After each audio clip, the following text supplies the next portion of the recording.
Welcome to Sahardaya Tech Talks. Today we will be discussing about the topic Programming in Embedded C.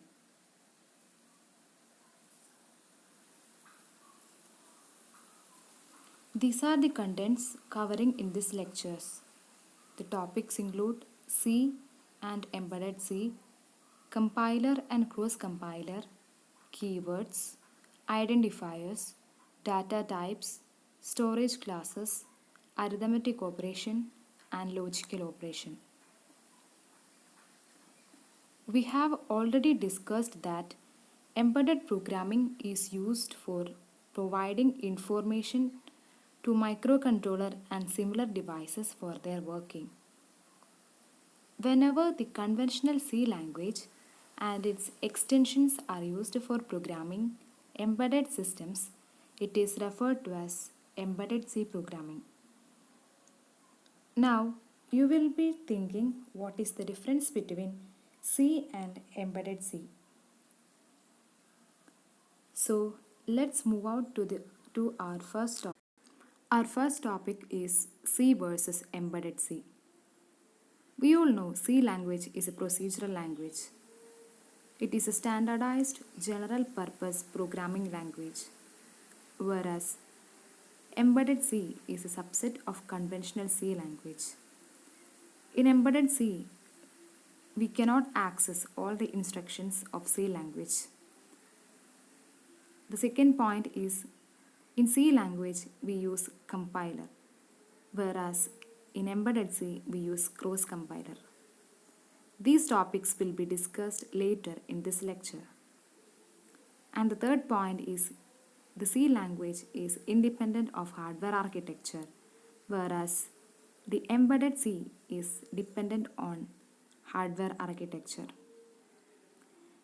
For example, C language mainly use ചെയ്യുന്നത് laptops, desktops etcetera ഇങ്ങനത്തെ ഡിവൈസസിലാണ്. So മെമ്മറീനെ കുറിച്ച് നമുക്ക് bothered ആവേണ്ട ആവശ്യമില്ല C language use ചെയ്യുമ്പോൾ. But in case of embedded C we have limited resources like RAM, ROM, input output devices and comparatively അതിൻ്റെ മെമ്മറി റിസോഴ്സസ് വളരെ കുറവായിരിക്കും. So when we program accordingly in embedded C we have to consider the memory space. So if it cannot be fit into this memory space, there is a chance for the system to be crashed. And the fourth point is C language possesses native development in nature, whereas embedded C possesses cross development in nature. അതായത് C language develop ചെയ്തേക്കുന്നത് exclusively ഒരു specific പ്ലാറ്റ്ഫോമിന് വേണ്ടിയിട്ടാണ്. And embedded സീനെ വെച്ച് നോക്കുകയാണെന്നുണ്ടെങ്കിൽ embedded C compatible ആണ്. Multiple ആയിട്ടുള്ള പ്ലാറ്റ്ഫോമിൽ നമുക്ക് എംബഡഡ് സീനെ യൂസ് ചെയ്യാനായിട്ട് സാധിക്കും. Our next topic is compiler versus cross compiler. Compiler is a software tool that converts source code written in high level language. അതായത് നമ്മൾ എഴുതുന്ന ഹൈ ലെവൽ ലാംഗ്വേജിനെ മെഷീൻ അണ്ടർസ്റ്റാൻഡബിൾ കോഡായ ബൈനറിയിലേക്ക് കൺവേർട്ട് ചെയ്യുക എന്നതാണ് കമ്പൈലർ ചെയ്യുന്നത്. When coming to the cross compiler is a software tool used in cross platform development application.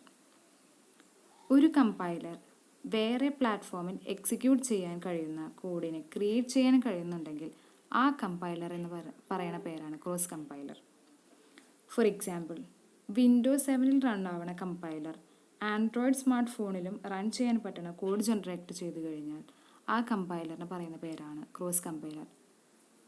For example, Intel x86 or Pentium is an example for compiler and Keil C51 is an example for cross compiler. Keyword is another context used in C language. Keywords are reserved names used by C language. They have fixed meaning. Let's consider an example from this table described below. Let's take the case of break keyword. Break keyword ഒരു programme ഫ്ലോനെ break ചെയ്യാൻ വേണ്ടിയിട്ട് അല്ലെങ്കിൽ stop ചെയ്യാൻ വേണ്ടി use ചെയ്യുന്ന ഒരു കീവേഡാണ് break. Similarly ഓരോ കീവേഡിനും അതിൻ്റേതായ ഫങ്ഷനാലിറ്റി ഉണ്ടായിരിക്കും. And these keywords should be written in lower case letters. Let's consider this example. In this example, int and float are in lowercase and keywords are always defined in lowercase letters. Now coming to identifiers. Identifiers are user-defined names and labels. They can contain letters of English alphabet and numbers. ഒരു യൂസറുടെ ആവശ്യാനുസരണം ഐഡൻറ്റിഫയറിനെ define ചെയ്യാനായിട്ട് പറ്റും. Like for example int roll number, float marks. ഇതിൽ roll നമ്പറും മാർക്സും ആണ് identifiers. Identifiers are always defined using their data types. Data types. Data type represent the type of data held by the variable. ഒരു variable അതേത് type value ആണ് hold ചെയ്യുന്നത് എന്ന information ആണ് ഡാറ്റ ടൈപ്പ് പ്രൊവൈഡ് ചെയ്യുന്നത്. ഓരോ ഡാറ്റ ടൈപ്പിനും അതിൻ്റേതായ റേഞ്ചും ബൈറ്റും ഫോർമാറ്റും ഉണ്ടായിരിക്കും. ഏത് രണ്ട് വാല്യൂസിൻ്റെ ഇടയ്ക്കാണോ ഒരു ഡാറ്റ ടൈപ്പ് അപ്പിയർ ചെയ്യുക അതാണ് അതിൻ്റെ റേഞ്ച്. ഒരു പ്രത്യേക ഡാറ്റ ടൈപ്പ് സ്റ്റോർ ചെയ്യുമ്പോൾ എത്ര മെമ്മറി അത് കൺസ്യൂം ചെയ്യും അതാണ് ബൈറ്റ് വാല്യൂ. ഒരു വാല്യൂ ഇൻപുട്ട് ചെയ്യുമ്പോൾ അതേത് ഡാറ്റ ടൈപ്പ് ആണെന്നുള്ള ഇൻഫോർമേഷൻ പ്രൊവൈഡ് ചെയ്യാൻ വേണ്ടിയിട്ടാണ് ഫോർമാറ്റ് യൂസ് ചെയ്യുന്നത്. നമ്മുടെ നെക്സ്റ്റ് ടോപ്പിക്ക് സ്റ്റോറേജ് ക്ലാസ് ആണ്. സ്റ്റോറേജ് ക്ലാസ് എന്ന് പറഞ്ഞു കഴിഞ്ഞാൽ ഏതെങ്കിലും പ്രോഗ്രാമിൽ ക്രിയേറ്റ് ചെയ്ത വാരിയബിളുടെ സ്കോപ്പ് എത്രത്തോളമാണ്, എവിടെയെല്ലാം യൂസ് ചെയ്യാൻ പറ്റും, മെമ്മറിയിൽ എത്ര നേരം നിലനിൽക്കും എന്നൊക്കെയുള്ള കാര്യങ്ങൾ സ്റ്റോർ ചെയ്യണത്, എന്നൊക്കെയുള്ള കാര്യങ്ങൾ തീരുമാനിക്കുന്നത് നമ്മുടെ സ്റ്റോറേജ് ക്ലാസ് ആണ്. ഇപ്പോൾ ഏതെങ്കിലും ഒരു പ്രോഗ്രാമിൽ സാധാരണയായിട്ട് ഡാറ്റ ടൈപ്പ് വെച്ച് നമ്മൾ വാരിയബിളിനെ ഡിക്ലെയർ ചെയ്താലും അതിനു പുറമെ ഒരു സ്റ്റോറേജ് ക്ലാസ് ഉണ്ടായിരിക്കും. സ്റ്റോറേജ് ക്ലാസ്സിൻ്റെ ടേംസിനെ കുറിച്ച് സംസാരിക്കുകയാണെങ്കിൽ മെയിൻലി സ്കോപ്പ് ആൻഡ് ലൈഫ് ടൈമാണ് സ്റ്റോറേജ് ക്ലാസ്സിൻ്റെ ടേംസ് ആയിട്ട് വരിക. സ്കോപ്പ് എന്ന് വെച്ച് കഴിഞ്ഞാൽ എവിടെയൊക്കെ നമുക്ക് ആ വാരിയബിളിനെ ഡയറക്റ്റ്ലി യൂസ് ചെയ്യാം എന്നതാണ് ഒരു വാരിയബിളിൻ്റെ സ്കോപ്പ്.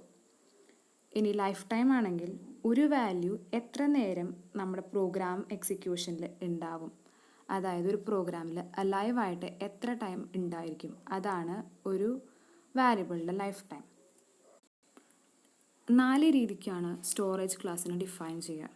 അതിൽ ഫസ്റ്റ് വൺ ആണ് auto or automatic variables.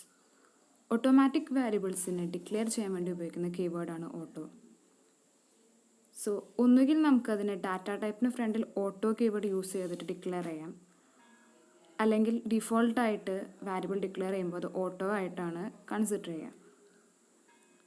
Automatic variables എല്ലാതും അല്ലെങ്കിൽ ഫങ്ഷൻ്റെ ഉള്ളിലാണ് ഡിക്ലെയർ ചെയ്യുക. അതുകൊണ്ട് തന്നെ ഓട്ടോമാറ്റിക്കായിട്ട് ഡിക്ലെയർ ചെയ്ത വാരിയബിൾസൊക്കെ ലോക്കൽ അല്ലെങ്കിൽ ഇൻറ്റേർണൽ വാരിയബിൾസ് ആയിട്ടാണ് അറിയപ്പെടുക. അതുകൊണ്ട് തന്നെ ഇതിൻ്റെ സ്കോപ്പും ലോക്കലായിട്ടാണ് കൺസിഡർ ചെയ്യുക. ഇനി കമ്മിങ് ടു ലൈഫ് ടൈം, ഫങ്ഷൻ്റെ ഉള്ളിൽ ക്രിയേറ്റ് ചെയ്ത കാരണം തന്നെ ഓട്ടോയിൽ ഡിഫൈൻ ചെയ്ത ഓരോ വാരിയബിളുടെയും ലൈഫ് ടൈം എന്ന് പറയുന്നത് ആ ഫങ്ഷൻ എക്സിറ്റ് ആവുന്നത് വരെ ആയിരിക്കും. And the location of auto variable is inside the Ram. നമ്മുടെ നെക്സ്റ്റ് സ്റ്റോറേജ് ക്ലാസ് സ്റ്റാറ്റിക് ആണ്. സ്റ്റാറ്റിക് വാരിയബിൾസിനെ ഇൻറ്റേർണൽ ആയിട്ടോ എക്സ്റ്റേർണൽ ആയിട്ടോ ഡിക്ലെയർ ചെയ്യാൻ പറ്റും. സ്റ്റാറ്റിക് എന്ന കീവേഡ് വെച്ചിട്ടാണ് നമ്മൾ സ്റ്റാറ്റിക് വാരിയബിളിനെ ഡിക്ലെയർ ചെയ്യുക. സ്റ്റാറ്റിക്കായിട്ട് ഡിക്ലെയർ ചെയ്താൽ ആ പ്രോഗ്രാമിൻ്റെ എൻറ്റയർ ലൈഫ് ടൈമിന് വാല്യൂ സെയിം ആയിരിക്കും. അതുകൊണ്ട് തന്നെ പ്രോഗ്രാമിൻ്റെ എക്സിക്യൂഷൻ നടക്കണ വരെ ഈ വാരിയബിളിന് ലൈഫ് ടൈം ഉണ്ടായിരിക്കും. ഇനി സ്റ്റാറ്റിക് വാരിയബിൾസിന് ഒരു വട്ടം മാത്രമേ ഡിക്ലെയർ ചെയ്യാനും ഇനിഷ്യലൈസ് ചെയ്യാനും പറ്റത്തുള്ളൂ. ഇനി സ്കോപ്പിനെ പറ്റി പറയുകയാണെങ്കിൽ ഇത് ലോക്കലായിരിക്കും. ഏത് വാരിയബിളിനോടാണോ ഇത് ഡിഫൈൻ ചെയ്തിരിക്കുന്നത് ആ വാരിയബിൾ ഡിഫൈൻ ചെയ്ത പ്രോഗ്രാം പാർട്ടിനോട് ഇത് ലോക്കലായിരിക്കും. നമ്മുടെ നെക്സ്റ്റ് സ്റ്റോറേജ് ക്ലാസ് രജിസ്റ്റർ ആണ്. പൊതുവേ നമ്മൾ ഒരു വേരിയബിളിനെ ഡിക്ലെയർ ചെയ്താൽ അത് കമ്പ്യൂട്ടറിൻ്റെ മെമ്മറിയിലായിരിക്കും സ്റ്റോർ ആവുക. സോ രജിസ്റ്ററിൽ ഡയറക്റ്റായിട്ട് സ്റ്റോർ ചെയ്ത് കഴിഞ്ഞാൽ നമുക്ക് എക്സിക്യൂഷൻ്റെ സ്പീഡ് കൂട്ടാനായിട്ട് സാധിക്കും. അതിന് വേണ്ടിയിട്ടാണ് നമ്മൾ രജിസ്റ്റർ സ്റ്റോറേജ് ക്ലാസ് യൂസ് ചെയ്യണത്. ഇനി രജിസ്റ്റർ സ്റ്റോറേജ് ക്ലാസ് യൂസ് ചെയ്യാനായിട്ട് രജിസ്റ്റർ എന്ന് പറയുന്ന കീവേഡ് വെച്ചിട്ട് നമ്മൾ ഡിക്ലെയർ ചെയ്താൽ മതി. സോ ഇനീഷ്യലി ഇതിൻ്റെ വാല്യൂ രജിസ്റ്ററിൻ്റെ ഗാർബേജ് വാല്യൂ ആയിരിക്കും ഇനീഷ്യൽ ഡിഫോൾട്ട് വാല്യൂ എന്ന് പറയുന്നത്. ആൻഡ് ഇതിൻ്റെ ലൊക്കേഷൻ എന്ന് പറയുന്നത് CPU രജിസ്റ്റേഴ്സ് ആയിരിക്കും. ഇനി ലൈഫ് ടൈം ഓഫ് രജിസ്റ്റർ നോക്കുകയാണെങ്കിൽ രജിസ്റ്റർ ഡിഫൈൻ ചെയ്ത ബ്ലോക്കിൽ നിന്നും പുറത്തു വരുന്നത് വരെയായിരിക്കും ആ വാരിയബിളിൻ്റെ രജിസ്റ്ററിൽ ഡിക്ലെയർ ചെയ്ത വാരിയബിളിൻ്റെ ലൈഫ് ടൈം. രജിസ്റ്റർ വാരിയബിളിൻ്റെ സ്കോപ്പ് എന്ന് പറയുമ്പോൾ ആ വാരിയബിൾ എവിടെയാണോ ഡിഫൈൻ ചെയ്തിരിക്കുന്നത് ആ പോർഷനിൽ ഇത് ലോക്കലായിരിക്കും. ഇനി നെക്സ്റ്റ് സ്റ്റോറേജ് ക്ലാസ് എന്ന് പറയുന്നത് എക്സ്റ്റേൺ ആണ്. ഒരു ഗ്ലോബൽ വാരിയബിൾ ആണ് ഡാറ്റ ടൈപ്പിന് മുന്നേ എക്സ്റ്റേൺ കീവേഡ് വെച്ച് ഡിക്ലെയർ ചെയ്യുന്നതെങ്കിൽ അത് ഗ്ലോബൽ വാരിയബിൾ ആയിട്ട് വർക്ക് ചെയ്യും. ഇതാണ് എക്സ്റ്റേണിൻ്റെ ഫീച്ചർ. എക്സ്റ്റേണിൻ്റെ ഡിഫോൾട്ട് ഇനീഷ്യൽ വാല്യൂ എന്ന് പറയുന്നത് 0 ആണ്. ആൻഡ് ഇതിൻ്റെ ലൊക്കേഷൻ എന്ന് പറയുന്നത് റാമുമാണ്. ഗ്ലോബൽ വാരിയബിൾ ആയതുകൊണ്ട് തന്നെ ഈ വാരിയബിളിൻ്റെ ലൈഫ് ടൈം എന്ന് പറയുന്നത് ഈ പ്രോഗ്രാമിൻ്റെ എൻറ്റയർ ലൈഫ് ടൈമാണ്. അതായത് പ്രോഗ്രാം എൻഡ് ചെയ്യണ വരെ ഉണ്ടായിരിക്കും ഇതിൻ്റെ ലൈഫ് ടൈം. ഇതുപോലെ തന്നെ സ്കോപ്പും എൻറ്റയർ പ്രോഗ്രാമാണ്. So our next topic is arithmetic operations. Under arithmetic operations, we have 5 operators.